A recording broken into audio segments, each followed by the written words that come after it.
Welcome to another edition of The Conversation here at the Dakotan, brought to you by Shock, Safe, and Lock. I'm John the Star. Today, I am joined by a stranger of North Dakota. Stranger. Stranger. Well, strange, maybe. Somebody, you've been at the... How long have you been at the North Dakota State Fair? It's incredible. So 37 years ago, I did my first North Dakota State Fair with Daryl's Racing Pigs. So That's crazy. Yeah, it's been a while. It's been a couple years. Yeah. So, obviously, no stranger to North Dakota, Daryl Lies. So, thank you for joining us today. Yeah, I'm glad to be here. I watch some of the Dakotan stuff when I get a chance. So, absolutely. Do you want the critique sheet now? Oh, yeah, we'll take it later. There's a lot to critique, but we just try to have a good time here. But, all right, so I know everyone talks about the racing pigs, but why racing pigs? Why pigs? Why did that come about? My family has raised pigs from before I was born. And, I grew up, I like raising livestock. Livestock has been my passion in agriculture. I'm not much for sitting in the, tractor going around the field. Right. I get bored. I do things like look around over there, and then pretty soon I'm taking out a fence. And I got demoted from that when I was in junior high. Okay. Dad said, okay, now you can go fix that fence. But, maybe you'll just stay in that department and take care of the livestock. And I was good with that. I like the hands-on things. So when I was probably a seventh grader, Johnny Carson was in our household it was in almost every household back then, right? Yep. And I've always liked comedy. I've always liked that kind of thing. Well, we had the first person on that trained pigs to do this, that took them out for entertainment purposes. And I said to Dad, hey, we can do that. And Dad's like, no, these things are for eating. They're not nothing else. Not for that, But freshman year of high school, FFA, at that time, Future Farmers of America. Yep. Now it's the National FFA organization. Thing that they called back then Supervised Occupational Experience Program. Now is Supervised Agricultural Experience Program. I kind of leveraged my ag teacher with Dad, and the rest is history. The rest is history. So we 37 years later still doing it. How'd you get into the state fair? So the first time I ever did the state fair came around rather quickly. Okay. So that winter, we did our first show inside the Sheridan Hotel, which is now the Clarion here in Minot. Yep. And for Pork Producers Convention, for entertainment for them. Oh, interesting. Then lined up a couple of county fairs. So you did that inside or out? Yeah, it was inside. It was because it was in January, So got the pigs a poolside room, Nice. But so we did it there, and then lined up a couple county fairs, and our home county, I was in 4-H in, was McLean County, and the fair in Underwood, North Dakota. And we were doing the show, and here comes this gentleman walked up, and introduced himself. It was Jerry Iverson, the manager of the state fair at the time, and I knew who Jerry was because I grew up going to the state fair too. Right. And he goes, "So is this yours?" And hence the name Daryl's Racing Pigs, And he goes, "So what did you start this for?" And we had this conversation, and he goes, "Well, would you like to come do the North Dakota State Fair?" I said, "I'd love to sometime." And he goes, "Well, how about in a month?" Because we were about a month apart, and I go, "Yeah," and Dad's going, "Well, wait a minute." Yeah, right. That's tight. Because he was still driving me, Yeah. And because at 14, didn't have a driver's license. That's fair. So Dad was still, carting me around, so to speak. And we ended up coming to a deal and did the very first state fair the first year that I started this. Wow. So it was a very fortunate thing. Jerry Iverson is a very big supporter of FFA and 4-H, and very much a supporter of entrepreneurism. Yep. And so I fit the category of what Jerry was looking for. And, here's this young FFA member, 4-H member, entrepreneur. Yeah, fit the profile. And, it's if you're a manager of a fair in North Dakota, being able to brag about helping a young entrepreneur get going is a big deal too. Right. And so it hit both of us there at the right time, I guess. See, that entrepreneurship standpoint is an interesting thing because we do have a lot of agriculture, which in a weird way, perhaps, or a roundabout way, is entrepreneurship. It's not thought about that as directly, but it completely is.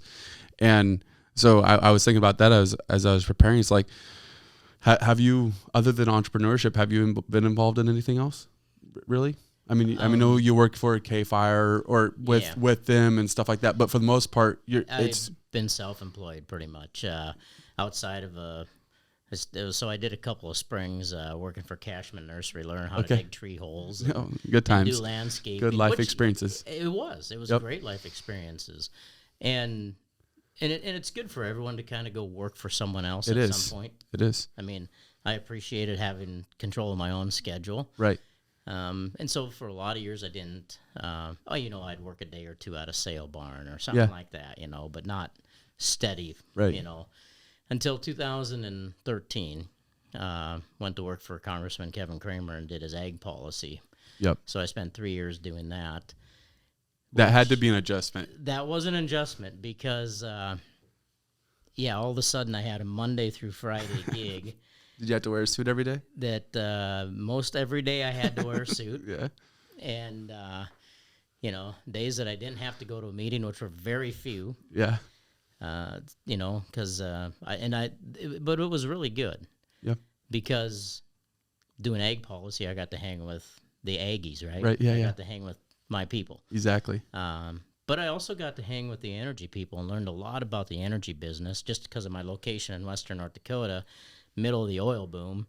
I kind of by default got a lot of that portfolio here in the state too. And so, it was a good experience. Would I ever go back to a full-time gig like that? I don't know. Yeah, right. Yeah, but it's interesting how North Dakota, when you just get involved in the culture of North Dakota, it prepares you for that entrepreneurship and creates that discipline that's necessary. Not really the point of today's discussion, but interesting nonetheless. Now, you also own Full Flavor Farms, right? Yeah, so with my Give it a shout out. Son-in-law okay, and my wife, we have Full Flavor Farms. It's a wholesale and retail meat business and vegetable business, direct to consumer. We do some, like I said, a little wholesale too, but mostly direct to consumer. We feed the animals right on our farm. We own part of the processing facility with 5 other producers in New Salem, North Dakota, which is a USDA licensed facility. Very good. Which allows us to sell just a package to you if you want to buy one, or we can sell a whole animal, half, quarter, whatever. Yep. But that venture came about October of 2020. And so we're coming up on, a time frame here, 4 years that we've been involved with that. That's incredible. Processing facility. Was that sparked because of COVID? Partly. Again, the entrepreneur thing, for 15, 20 years, I knew that we needed to get to a point of controlling our own market. Yeah.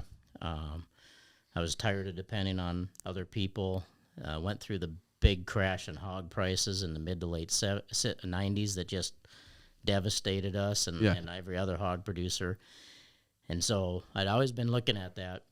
2020 created the opportunity, more local demand was built because people are like, these big regional and national distributions isn't where it's at, right? Because if there's a fault there, we're on the end of it.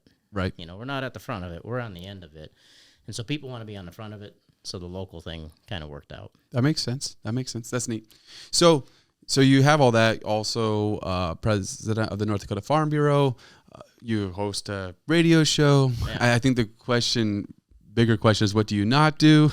Because there's a lot on that list. Former member of the North Dakota House of Representatives.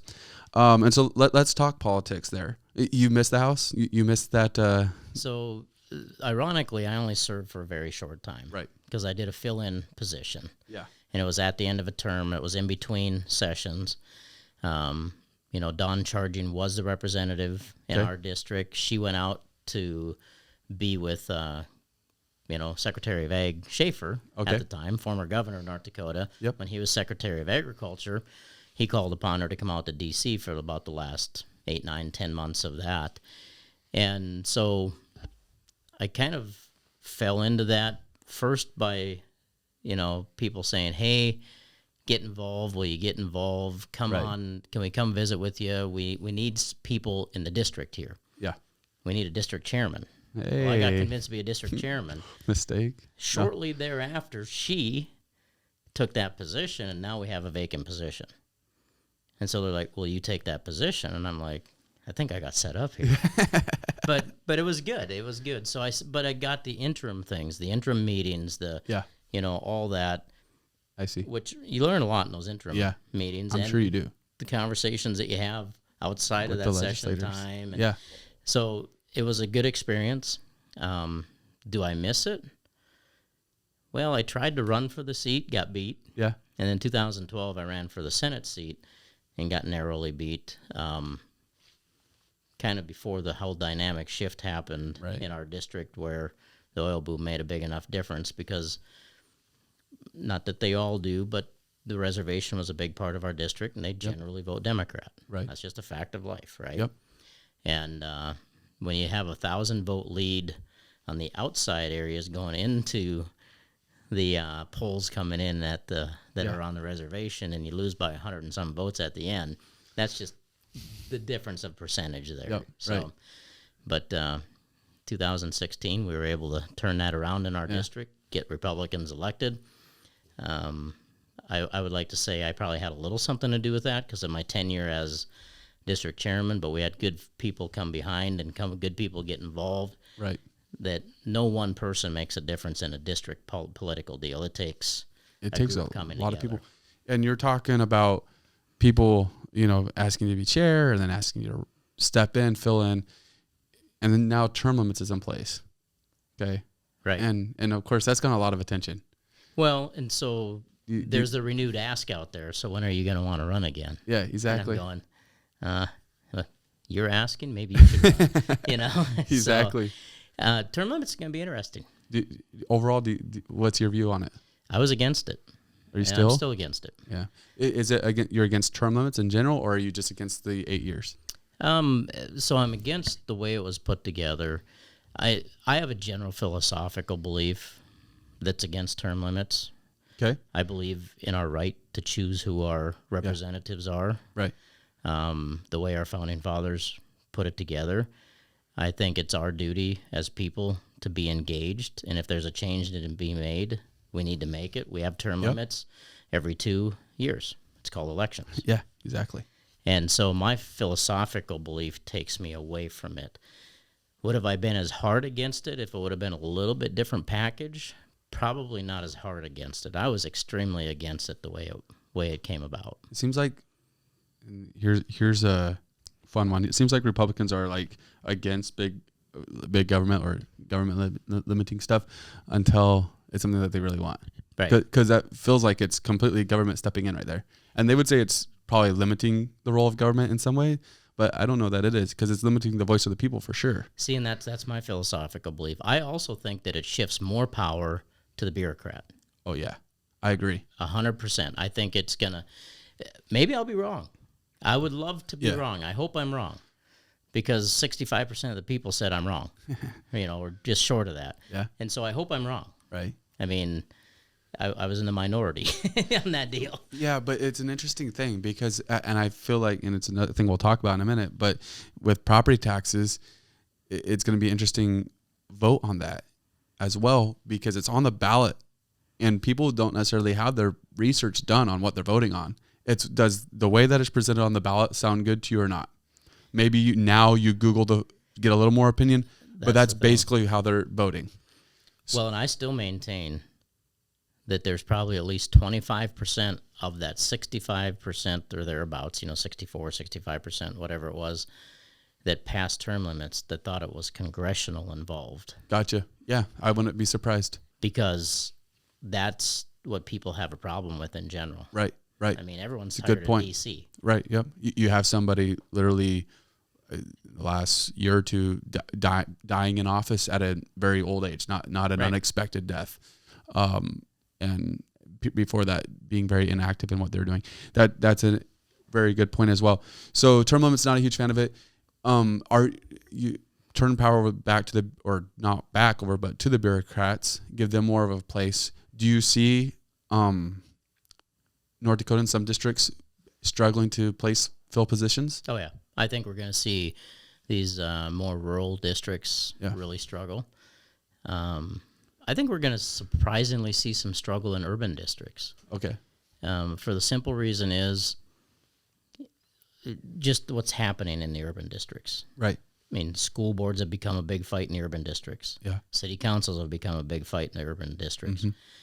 So people that are watching that, they're going, why would I want to get involved in running for something? Yeah.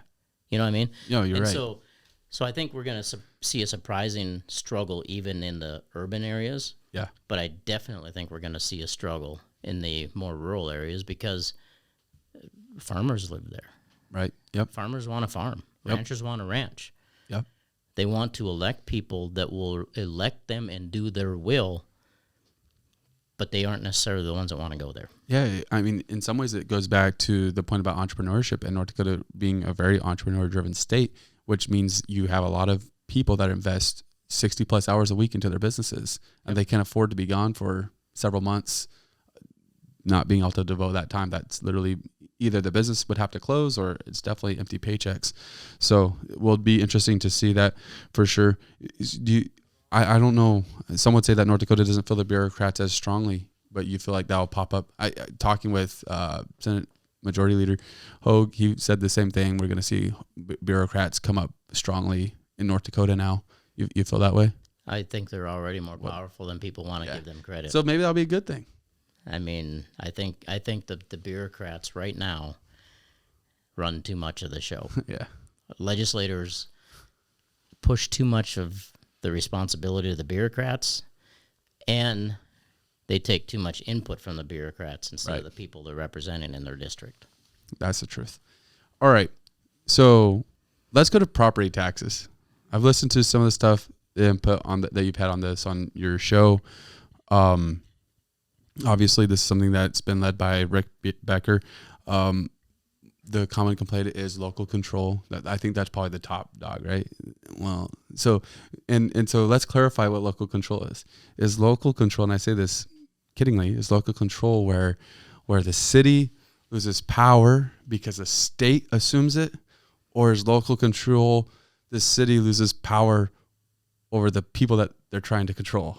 What's local control? So here's and I think you know where I'm going to go with this right away. The group Keep It Local ND is worried about losing their control over the people. The people. Yeah. Their local control is controlling the people. And it's easier to control them locally than it is if you do a collective control from the state, right? And so I think that's flipped. Yeah. I think that the script is flipped there. Now they're playing it off that, you're going to lose control of your decisions for yourself in your area. I have challenged every week. Sometimes I went days in a row saying, someone please call into my radio show and tell me what control you still have. Yeah, right. Because between federal government regulations, state government regulations, and mandates that are unfunded, by the way, you only get a choice. You really don't have control. You really can't be creative because you get choice A or choice B that you can do. Right. I especially challenge school boards to call in and tell me. Right. Because I hear a lot of scuttle out there. There's school board people that are just really upset with me and that, you know. And to that I say, good. Yeah. But love it. But I say, then call in and challenge me. Prove me wrong. Because I said, you call in and tell me what you have local control over, and I will tell you how you're being controlled on that decision. Right. So an example in Minot that the city council gets to determine what their budget is, we can buy a diesel bus, city bus. Mind you, the statistics I heard on how many people use our bus system or transport system in Minot is very low. But we can get a diesel bus, and it's just over 500,000, like maybe 650 somewhere in there. We can get a hybrid bus, 800,000, or we can get a fully electric bus, 1.4 mil. And if we get a hybrid or a fully electric, then we get 85% federal funding on that.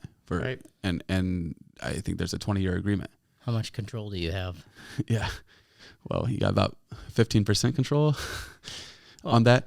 Yeah, they force your hand. They do. And then you talk about creativity. There's no thought of, well, first off, do we need the bus? Okay, if it's a given we need, then if our transport or transit system is not being heavily used, do we need that large of a bus? Because we're going to get this huge bus that's going to have how many people on it. Right. And you take away that creativity.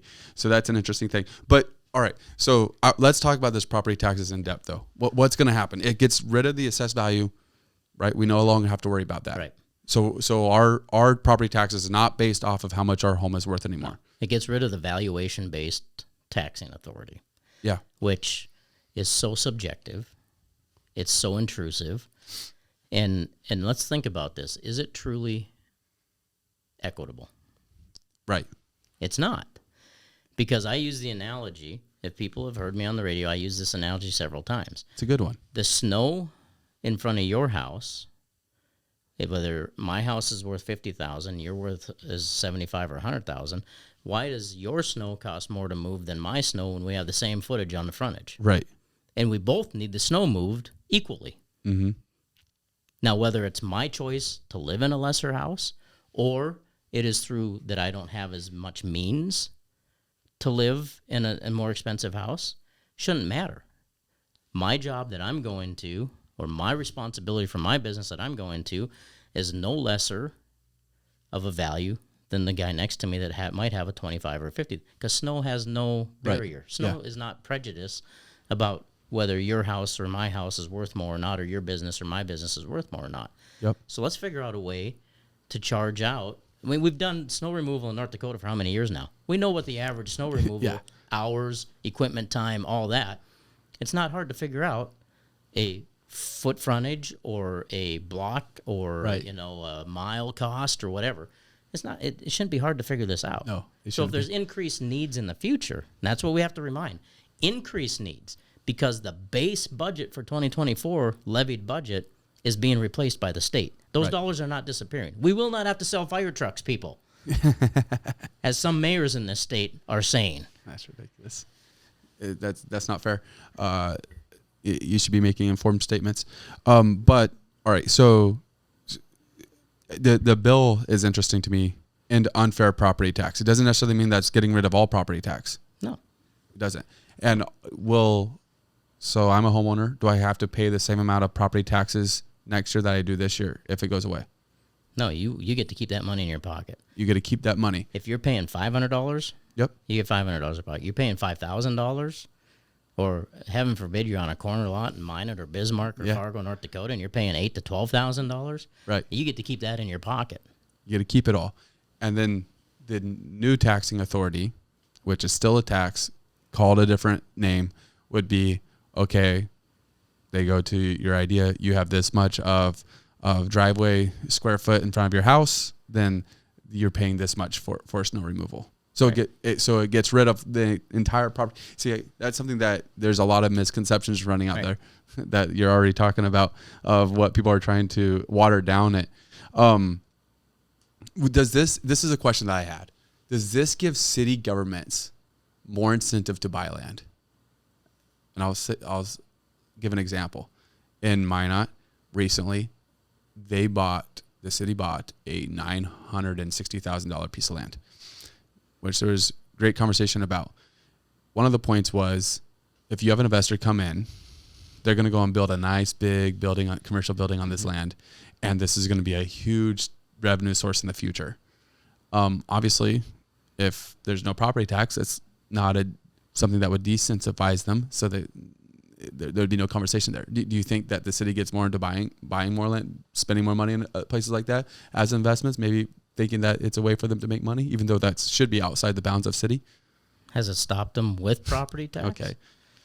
You're right. It hasn't. It hasn't enough. See, all the arguments, that's probably one of the biggest questions or biggest answers I can give almost to every question that's asked me.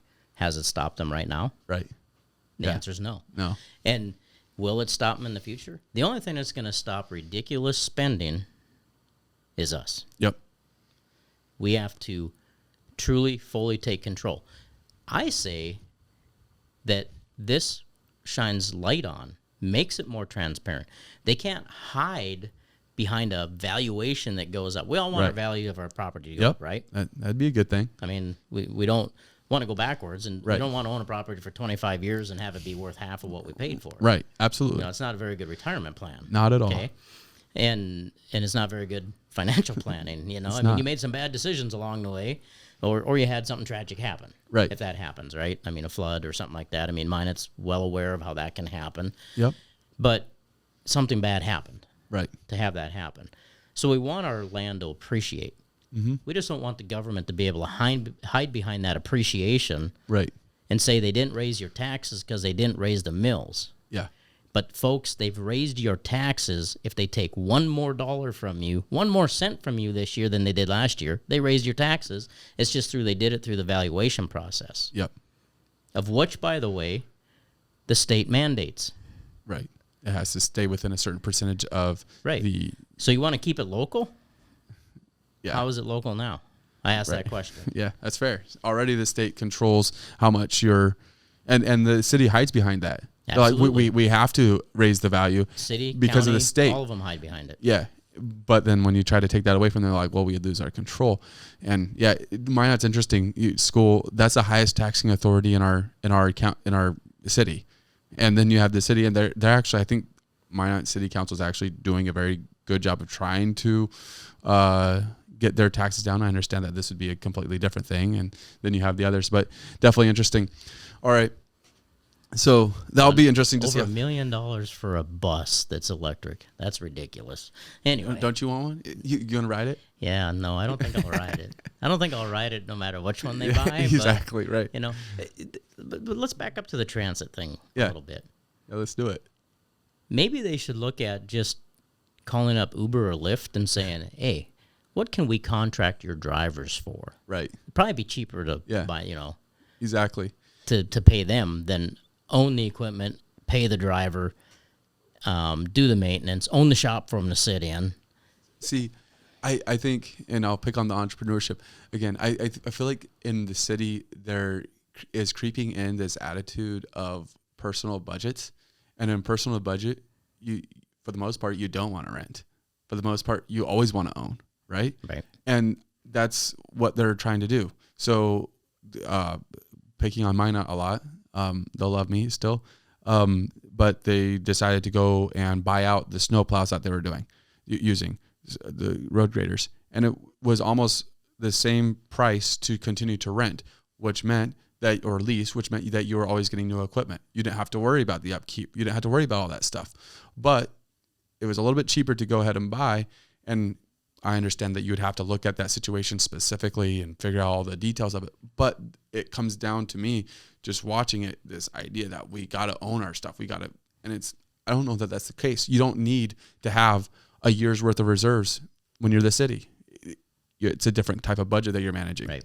And that's the thing that I think gets lost. Now, you got to look at a lot of those things case by case too, because what are the finer details in it? Right. I mean, what are the service contracts, include, don't include, what are, do you know you already got a guaranteed increase next year? Sometimes that, that can play into it for sure.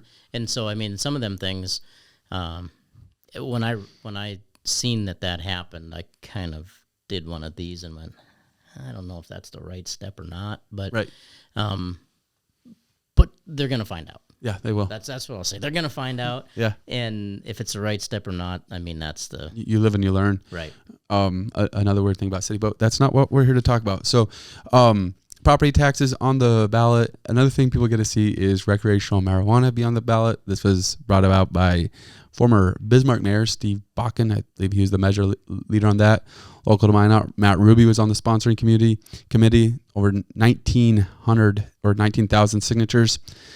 Of course, this isn't the first time that's been on the ballot, though. No. Here's what I honestly got to say. I want to know how and where they got their signatures. Really? Because this time and last time, I never saw one presented to me. Yeah, and you were at the state fair. And I'm everywhere. Yeah, you are. You know, and so I never even had one presented to me to say, "Would you sign this?" That's interesting. And I'm just sitting here going, because they got them in a short time. They have their people and they know their go-tos. Oh, absolutely. I mean, they're very efficient at what they do. Now, they keep getting a little closer every time. 55-45 last time. It's going to happen one of these days. So is it fair to be able to have something voted down over and over and over and over and be brought up as consistently as it has been and then eventually get approved? Should there be something where you can't do that? No, I don't think so, because I think that gets back to voter responsibility. Yep. That's my right to. Right. If there's an issue out there that people think is an issue, I can vote yes or no. Yeah. I can tell you I'm a no vote on it. Right. Yeah. I'm not. I don't want to be Colorado. I'm also a no vote. Yeah. It because it almost wears down, and I agree with that, because it goes back to what I said earlier. It seems like Republicans want limited government until it's something that they're concerned about. Then let's get government involved. But it's almost wears down the conservative. Some of the conservatives are behind this too. This isn't a conservative versus liberal thing. But those that are against or for something wears them down until they just finally just stop caring. Like, fine, whatever, just have it. And that's the part that I get concerned about. Well, and so here's one of the big issues with it. For the state to do it and for it not to be a declassified drug federally becomes very problematic. Yeah. And right. And talk about, you want to talk about controls. Yeah. If there's a shift and a big enough shift in Congress, in DC, and they go, okay, you states that have legal weed, guess what? You don't get your highway funding. Right.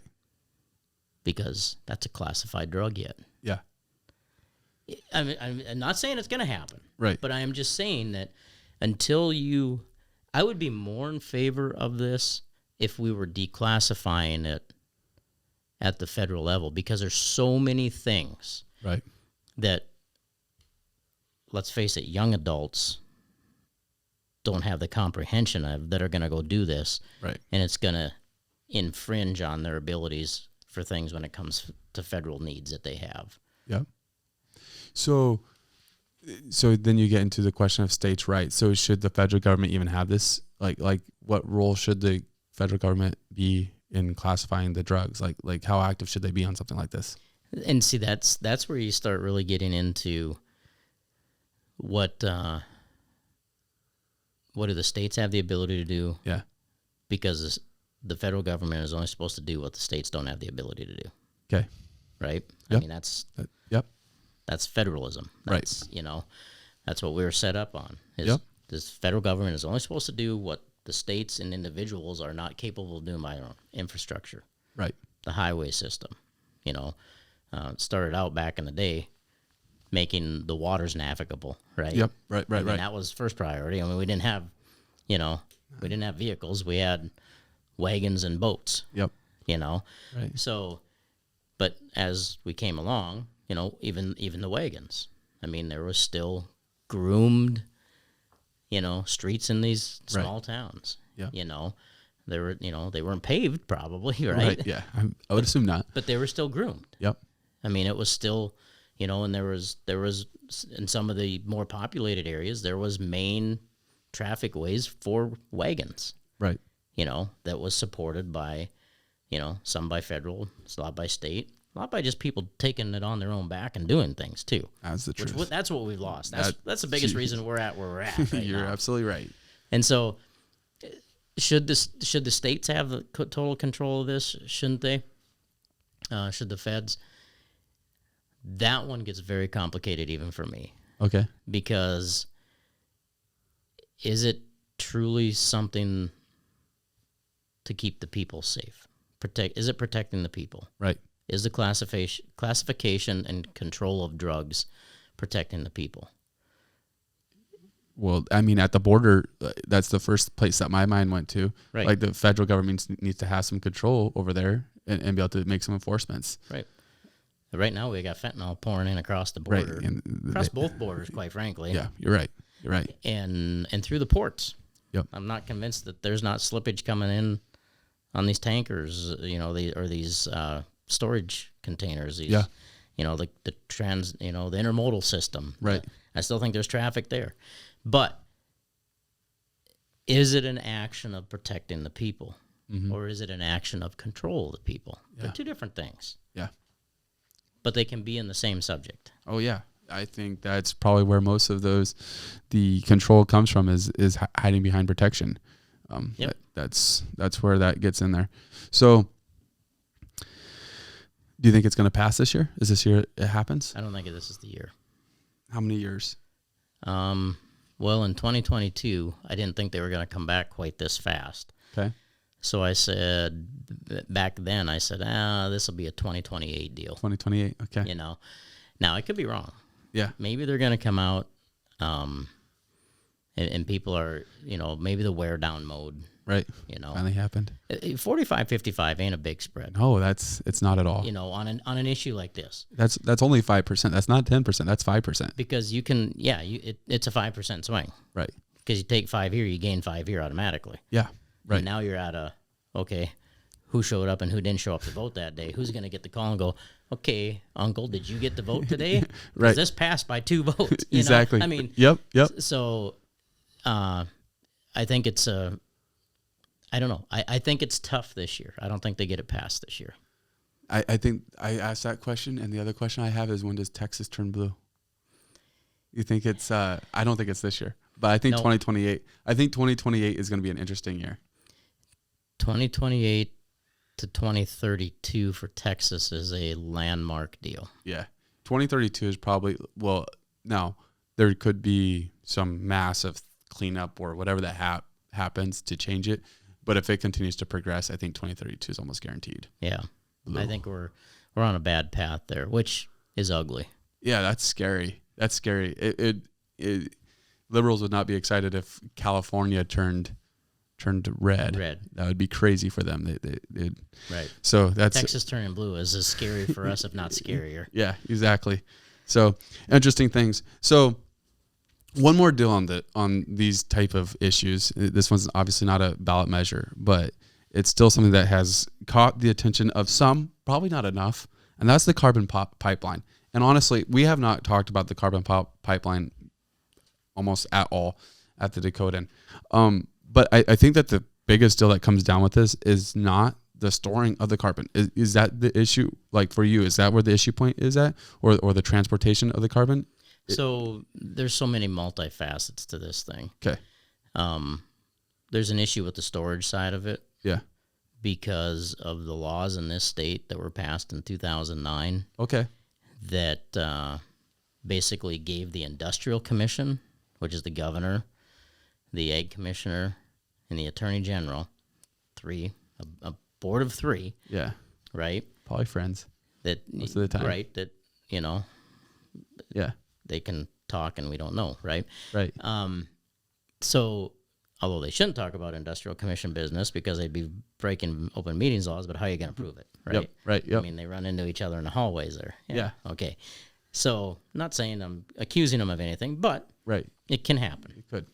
So, they can subjectively take, as long as the project area, let's just, for simple math, the project area is 10,000 acres. Okay.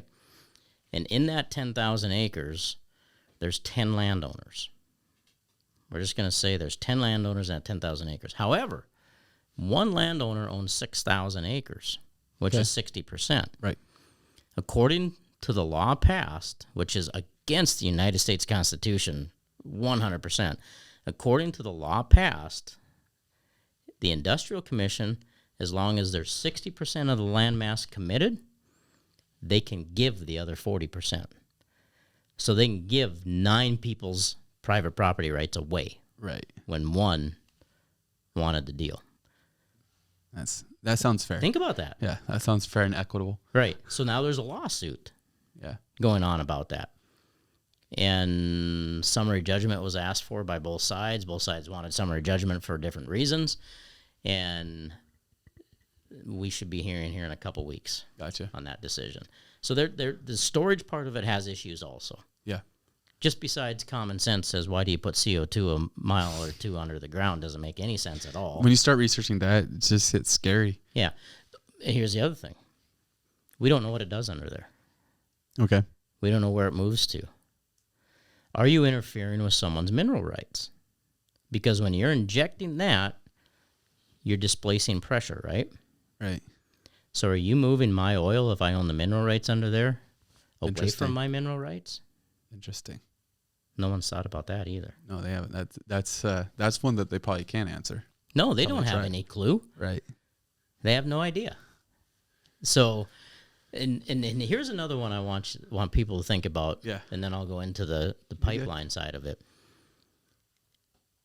they want to talk about, what we needed for enhanced oil recovery. Well, first of all, for 12 years, this is being put in the ground. It can't be used for that because they're getting a payment of $85 a metric ton from the federal government to not use it for anything. Okay. Because the payment, if you're using it's only like $50. Gotcha. Okay. So that's number one. Right. Number two is, if we can use a gas, CO2, for enhanced oil recovery, why are we flaring natural gas and not using that for the same thing right now? Yeah. No one's asking that question either. Why are we because they're like, well, we're short on CO2. Well, how many metric tons are you flaring every day out here of natural gas? Why aren't we using that right now? Right. And the other thing, is, well, no, we know it works. No. We know it works in Canada, where they're getting their oil out of. We're getting ours out of bedrock. Right. We're getting ours out of shale. It's a whole different ballgame. Yeah. Seems like some of those questions don't get asked because they know the answers. Instead of flare it, if you can put it down and create another 100 barrels of oil in every well around your area, why aren't we doing that? Right, yeah. It must not work. Yeah, it must not work at all. Yeah, very, very interesting. So a lot of this comes down to, well, I guess you've already mentioned it's multifaceted, but also another part that comes down hugely, and I guess it's part of your original example about the 10,000 acres, but eminent domain being used. Eminent domain. And it's taken over a lot. I think they had like 80% at one point of their easements where that was being volunteered. But they're telling us they're over 80%. Yeah. We don't have any actual verification of that, but that's what they're telling us. This is a company that came out and said, "Oh, well, we're not going to use eminent domain." Governor Burgum came out in the fall of 21, was it? Man, I've lost track of somebody. Yeah, fall of 21. Came out and said they will not use eminent domain. There's over 90 eminent domain cases they filed in South Dakota on that pipeline. Wow.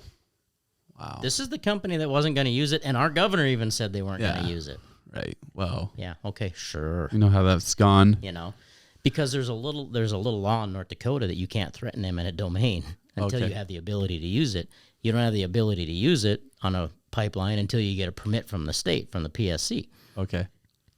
So that was all a shell game because they couldn't be saying the words eminent domain when they're in the negotiations, which those words were said in negotiations. I mean, if Summit Carbon Solutions could have made they couldn't have hired anyone to do a worse job from the get-go of dealing with landowners. Let's just put it that way. If they would have went out and said, who will do us the worst job? They found the guy. They found them. Yeah. And I think it's in the management and leadership is where they found them. Wow. Of Summit. Classic. Yeah. Interesting. And I think if you go into the PSC, then there's a whole nother conversation about that, of maybe some buyouts being pretty close to the director or whatever. Well, yeah, you got Julie Fedorchak that recused herself off of that board, so we still had to pay her, and then we had to pay this other guy to sit in for her. Right. Because she and her family took payments for the storage in all over Mercer County. Right. I don't know about you, but why are we still paying her when she can't do her job and having to pay someone else to do her job? Yeah. No one's asked that question and got answers either. There's a lot of unanswered questions we're discovering today. Oh, there's a lot of them out there. That's government, though. But to the pipeline side of this thing again, they want to compare it to the pipeline that we already have that goes from Beulah up to Canada. Okay. First of all, the pressure in this pipeline that they're proposing is way more than the one that goes to Canada. The size of this one, 24-inch, okay? And 24-inch compared to the 12-inch or 8-inch, 10-inch, whatever it is that's going from Beulah. You can't just double the size. It doesn't equate that way. Okay. I'm not enough of a pipeline guy to be able to explain it, but I've had it explained to me by a pipeline guy that it's not just a simple doubling. Right. If you have a 12-inch line, you go to a 24, it's not a doubling. Makes sense. There's a multiplier that happens on that. Makes sense. And so this 24-inch line, under the pressure that it's on, is like 11 4-inch lines. Okay. Or something like that. It was a crazy number that he said to me. And, right. he had charts that make your eyes cross going, okay, I'm glad you understand this because I don't. But, exactly. But these are the things that aren't being talked about. Right. We want to make comparisons. Yes. Has there been an issue with that one? No. It's half the pressure is my understanding, or thereabouts. Yeah. Okay. That would make a big difference in itself. Right. That would. The size of it combined with pressure makes a big difference. Right. I mean, that's just the way it is. Be interesting to see how that plays out. Of course, we mentioned Julie Fedorchak, but the Republican Party got like a complete shakeup this go around. Complete shakeup, with all starting with Governor Doug Burgum stepping down, announcing he would not run for re-election. What when you found that out, what were your thoughts? Were you excited? Sad? I was thinking, oh my gosh, he's got sights on damaging our country. And then he North failed. Dakota. He didn't get that yet. No. But he's still probably getting to the cabinet if things worked out that way. Yeah. Because if Trump's proven one thing to us, and I voted for Trump both times, and I'll vote for him again. Yeah. Okay. He has proven he's a very poor character judge in who he appoints to places. And which is one of the most interesting things about him, because that's the thing that he touts as being one of his Now, he greatest gets qualities. rid of them. He turns them over. Yeah. They get fast. fired. You know? Right. I mean, but it creates instability. Rick Perry didn't last very long as energy he didn't. secretary. I mean, boom, he was out, and and Wheeler came into the EPA like that, because that didn't work out. And I mean, so he gets rid of them fast. Yeah. But man, he makes some poor decisions at the get-go. Right. He does. Yeah. Is he going to jail? No. You don't think so? No. September 18th, right? I believe that's his No, he's not going to jail. Okay. Somebody said, and of course you can't believe anything you read on the internet, but I do. If it's on the internet, it's believable. It's all true, isn't that's it? what Abraham Lincoln said, so I'll stick with it. Yeah.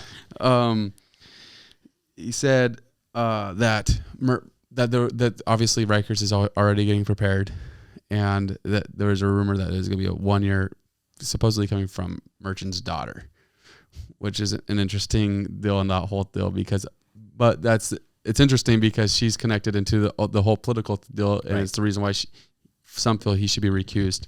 But we'll see what happens September 18th.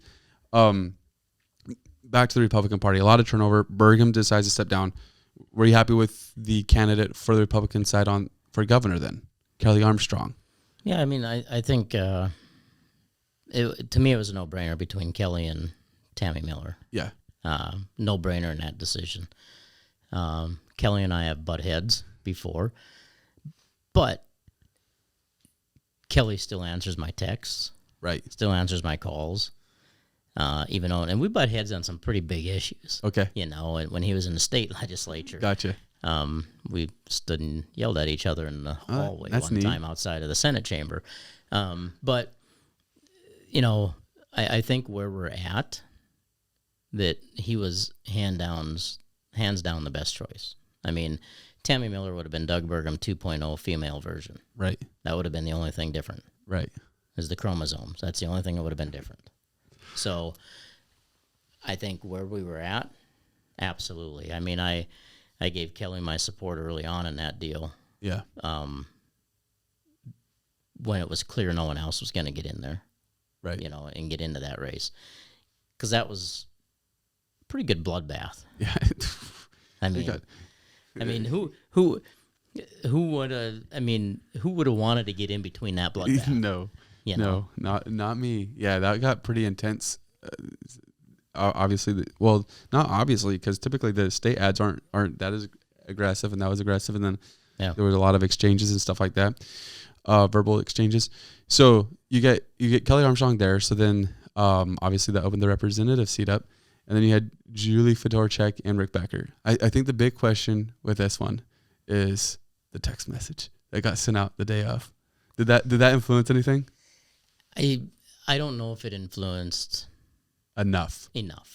Right. It influenced something, because I don't think the margins would have been a lot different. I'm not saying it didn't have a % or two shift. Right. But I don't think it was the deciding factor. Who do you think did it? Oh, I think it's one of two. I don't think it was Becker's team. Yeah. But it could have been a Becker supporter. Now, if you look at that text message and you understand what it is, it never said she was dropping out today. It was referencing that she dropped out of the Republican convention race. Right. So to get anything to stick legally, I think is going to be impossible. Okay. Makes sense.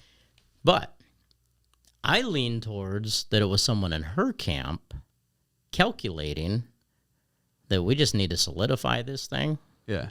Because this is going to look like shenanigans from the Becker campaign, so we're going to do it to make it look like shenanigans from the Becker campaign. I'm not saying her campaign was in on it either. Yep. I'm saying these outside supporters. Right. Those are the ones you have to watch these days. Right. So an interesting thing that I came across, and this is old news to most probably, but some got that message on a text from a number that they'd already received messages from that referenced a different campaign that was even in the mix. I believe it was Balaz's campaign. Yeah. Which makes it really interesting. Well, there's that theory out there too that, I think Balaz was in the race to torpedo as much as he could. Yeah, that's fair. Because who was he? Yeah. Who is he? Yeah. It was hard to get a hold of him even. Day, nobody really knows who he is. Who is Alex Balaz? Yeah. Is he BJ Balaz that I've seen an alias of? Okay. Is he, Right. I mean, there's some questions out there, right? Yeah. And so, but the bigger question in this is who, what, where was the deal that Tom Campbell dropped out of that race? Yeah. Because remember, he was in that race. He was. We were about to release his interview, and then all of a sudden he dropped out. Yeah. And so he was in that race, and all of a sudden was out of that race. Yeah. Happened when Fedorchak come into that race. Right. Yep. And so then he was an interesting candidate the whole time, though, because he was in the governor race. Well, he's going to be in the governor's race. And then he dropped out as soon as Armstrong declared. Boom, he jumped. And then once Fedorchak became very clear, then he dropped out there. Yep. Yeah. Which is an interesting thing. There's opinions I have on that, but probably not necessary. So do you feel good about your or the Republican representative candidate? Let's see. How do I say this? Be nice. Doing the same thing over and over and expecting a different result is insanity. Right. It's just another candidate that we have out there from the mainstream Republicans that's not going to do anything different. Yeah, and so this really gets to where I want to be, because... And I have nothing against Julie, right. Personally. I don't like how she is probably going to approach her job as representative. But am I wrong that North Dakota is a 3-party state? You got 2 parties within the Republican Party, and then you have the Democrats? You probably have 3 parties within the Republican Party. Okay, 3 parties within. So it's a 4-party state. We got a 4-party state, and 3 of the parties don't have enough to blow their nose. Yeah. Right? Mm-hmm. And it's sad. Right. Because we don't have a good oppositional party in the Democrat Party. It's almost non-existent. And to me, that's the problem. Absolutely.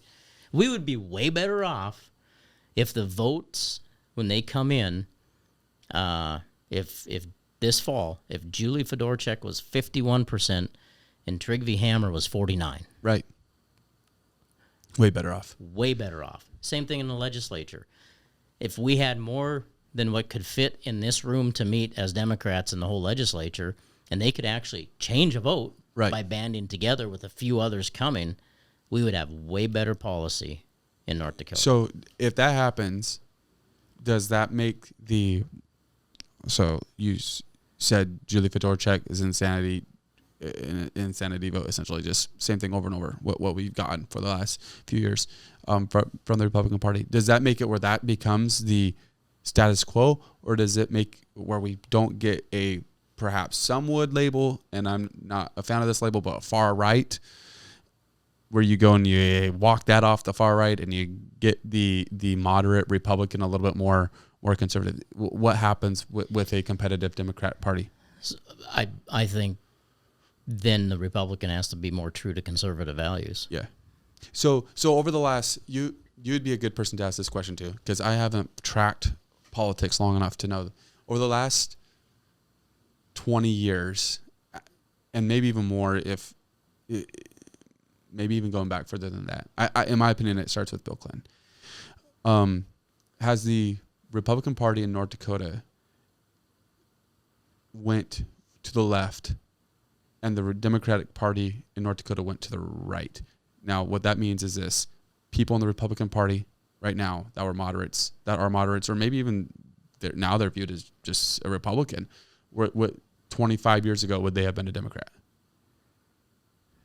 Yeah. We have a lot of Republicans that 25 years ago would have been Democrats. And to me, that's scary. And the Democrats we have fallen off the spectrum of what a Democrat was 25 years ago. Right. Which is also scary. It used to, and I mean, I never lived in those days, and those elections mattered a lot, and there was effects that happened. But it used to not be maybe it's you'll be able to say this better than me, but where every election it felt like it could be the death of your country. Oh. Like that's what it feels like now, and you can't tell me that. There's a lot of hopelessness out there. There's right, but when Ronald Reagan was running, you felt like we were going to be the strongest thing forever. Right, you weren't just fighting to be like, if this person gets in, we're going to die. You weren't voting to prevent that. Right. You were voting because I'm proud to be an American. You were voting to climb the mountain. Right. Not to just stand at the base and fend off the dogs. Right. Yeah, exactly. Right now we're voting to just fend off the dogs. Which is sad. Right.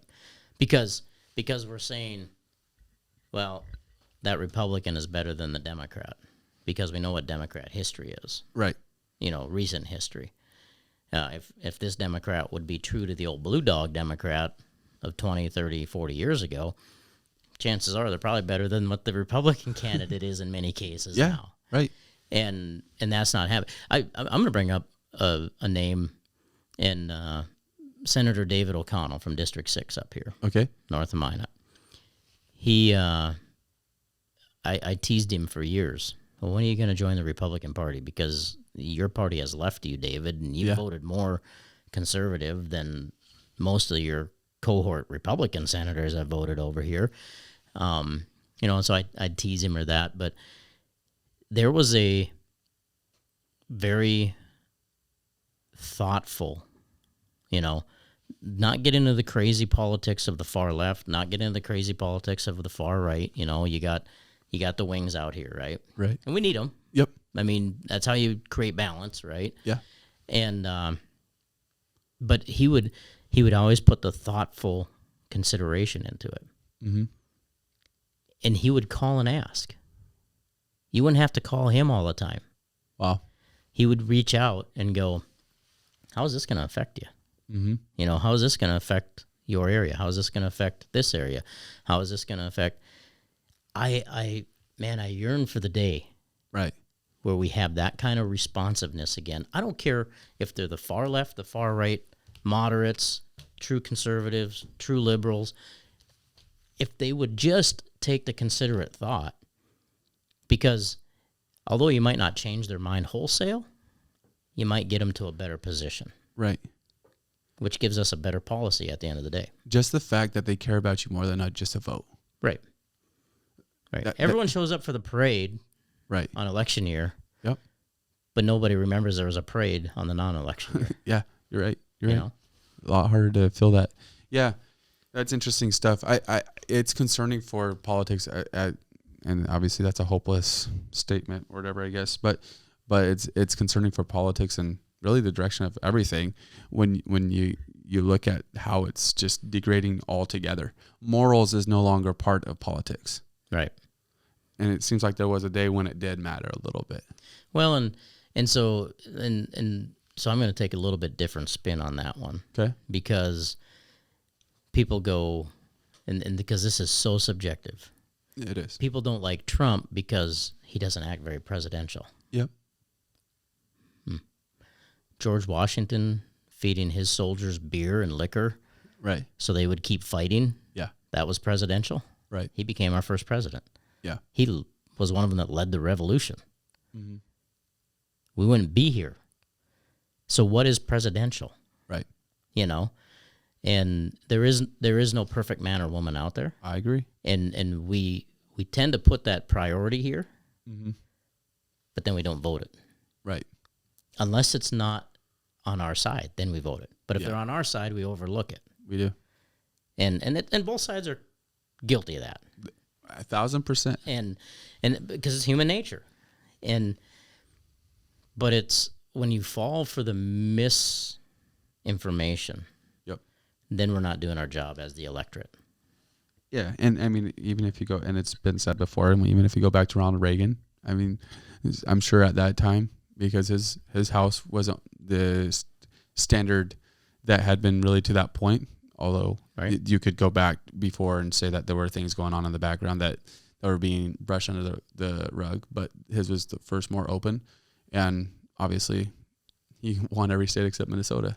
Right. So there it's an interesting thing. But I also think that it creeps into decision making where morals on the decision, not even of the people that we elect into office, but once they're in office, the morality of what they're voting on doesn't matter anymore. Well, and see that's the thing. And that's where you take that leap in that direction. It's like because there's not thoughtful consideration. Right. You know, do I believe in the whole LGBTQ plus whatever right. Movement? No, I don't. Mm-hmm. Do I hate gay or lesbian people? No, I don't. No. I know. Can you have one without the other? Yes, you can. Absolutely. Right. You don't need an activist movement. Mm-hmm. And I, like I said, I know some that are just appalled with the activist movement. Yeah. They don't involve themselves in these Pride Month things or these Pride activities or these, you know, they involve themselves in American patriotism pride. Right. Even though they have a different leaning that I may not agree with, but I can appreciate their approach in their differences. Right. From me. I can't appreciate the activist that wants to claim victimhood every time you turn around. That gets our country nowhere. See, one thing, you bring this up, and one thing that's interesting to me, though, is why the government gets involved in that one. So Catholics, and I know that it's not even right to compare the LGBTQ plus to a religion, right? Two completely different things. And I understand that there's the boundary. It's its own religion, though. I don't disagree with that.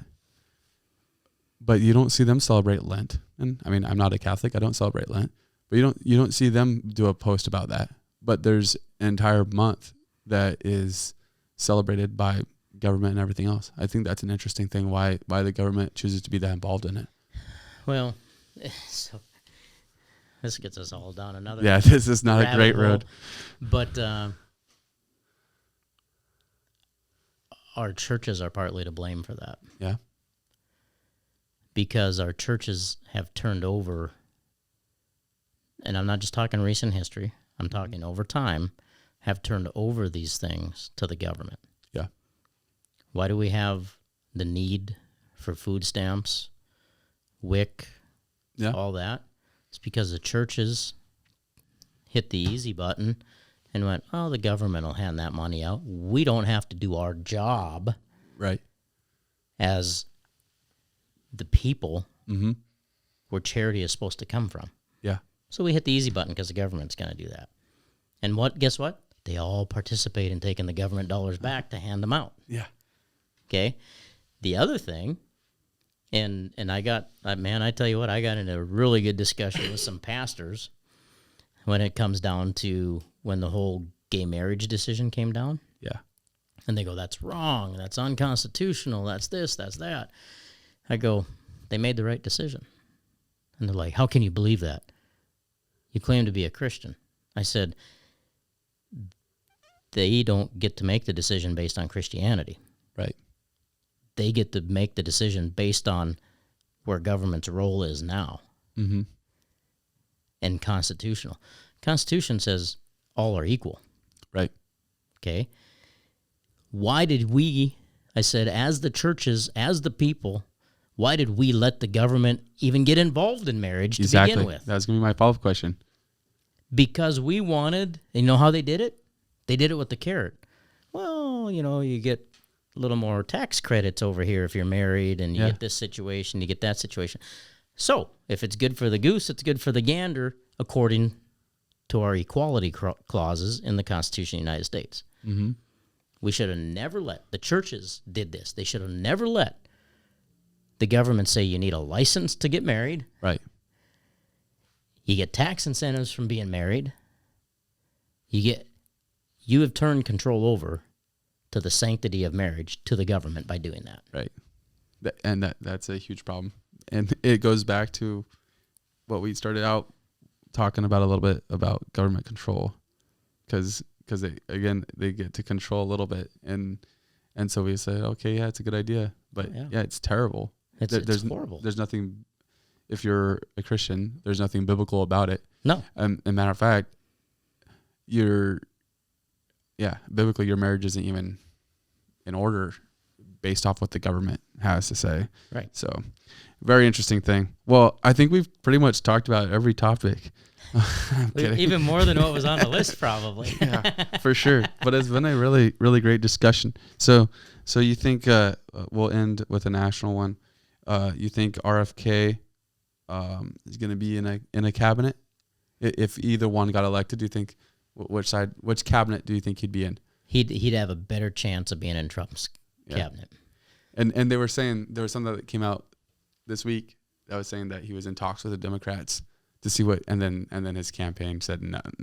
We are not not a chance. No, with what the Democrats did to him being a Kennedy, there is never going to be loyalty.